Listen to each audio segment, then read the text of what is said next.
Assalamualaikum warahmatullahi wabarakatuh. Baiklah, Nana Ustazah, semoga semuanya selalu dalam keadaan sehat walafiat.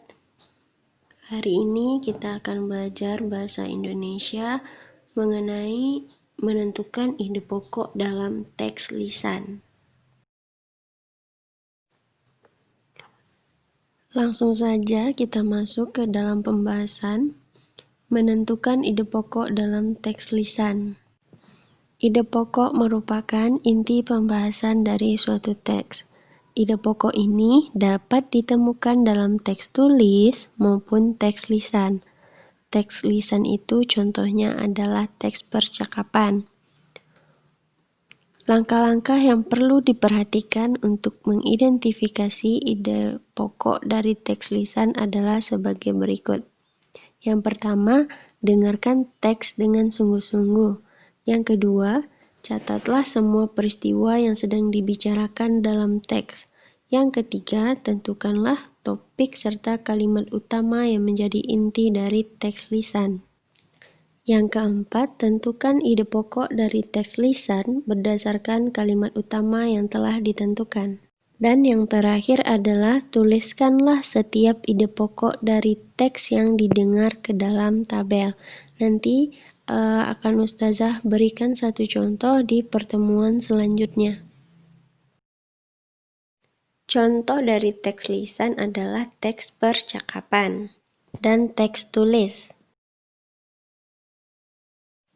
Selanjutnya yaitu menentukan ide pokok dalam teks percakapan. Teks percakapan termasuk dalam teks lisan. Cara untuk menentukan ide pokok pada teks percakapan sama dengan cara untuk menentukan ide pokok pada teks lisan lainnya. Hal-hal yang perlu diperhatikan untuk menentukan ide pokok pada teks percakapan adalah yang pertama, mendengarkan teks secara keseluruhan. Yang kedua, mencatat informasi penting yang berisi permasalahan atau peristiwa yang terjadi dalam teks. Yang ketiga, menentukan topik teks percakapan. Yang keempat, menentukan kalimat utama yang menjadi inti permasalahan dari teks percakapan. Dan yang terakhir, menentukan ide pokok yang terkandung dalam kalimat utama pada teks percakapan. Jadi dapat kita simpulkan bahwa teks lisan merupakan teks hasil pembicaraan seseorang ataupun hasil percakapan.